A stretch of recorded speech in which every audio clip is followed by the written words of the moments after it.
Here's a well-known fact. All you unsaved trash out there have no idea what constitutes a Bible-based marriage. And here's a little-known secret. Neither do Christians. And that's why the Lord has called upon me, America's best Christian, to teach all of you his definition of marriage. Pay close attention because he's rather inventive.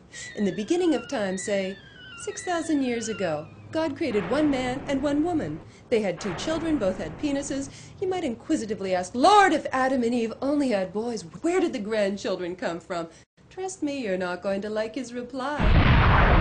A Bible-based marriage is between one man, one woman, and the son she seduces after he's killed his only brother.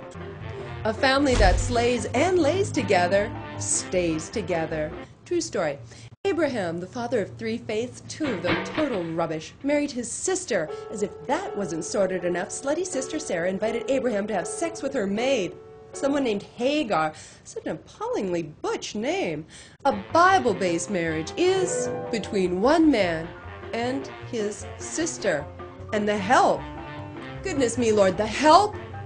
Doing the help? I don't even speak to mine. Quick, what's the Lord's favorite way to punish a man who rapes an unmarried virgin? Anyone? Marriage! Yes, a Bible-based marriage is between one woman and her rapist. Mazel tov. Remember how God turned Lot's wife into a pillar of kosher salt? So a Bible-based marriage can sometimes be between one man and a kitchen condiment. Bon appetit! So what do you do if you run out of close relatives or servants to marry? Well, the rather crafty Lord has a fabulous tip. Just drive over to the nearest town and murder everyone who either has a penis or has seen one.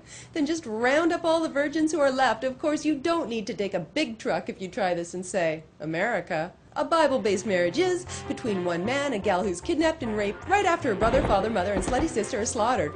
Remember, in the Bible, it's not rape if the man says, I do. King David had a fabulous collection of wives and a harem absolutely chock full of athletic concubines, whom the Lord had raped by David's son because the Lord was in a snit over some drama concerning that troublemaking tramp Bathsheba. A Bible-based marriage is between one man, a woman, another woman, yet another woman, a few more women, an adulterer, and a pack of raped whores. In a galling show of one-upmanship, David's son, King Solomon, had 700 wives, and because God loves to round up, 300 concubines, which are really just live-in whores. A Bible-based marriage is between one man and frankly enough booty to make a Mormon compound seem quaintly understaffed. So what do you do when you can't afford even one wife, much less a pack of in-house hookers, but you still have your little heart set on having a son? Well, the Lord shrewdly suggests that you inveigle a slave into violating your daughter. Voila! Problem solved. A Bible-based marriage is between one man, daddy's little girl, and the slave daddy hired to rape her. Try getting a Hallmark card for that. The whole concept of marriage apparently bored Bachelor Jesus to tears. Other than encouraging his buddies to abandon their wives, about all Jesus said on the subject was that once you do it, that's it, no running off to Babylon to get a divorce. So clearly, in the Bible, you can have as many wives as you want, just as long as you have them all at once. So let's recap the Lord's idea of the perfect marriage. It is between one man and his sister.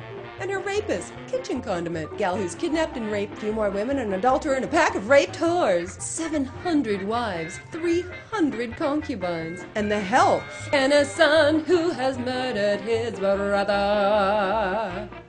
But it is not between one man and another man, because, well, that would be immoral. Survey says 4 out of 5 evangelical divorcees believe marriage is sacred.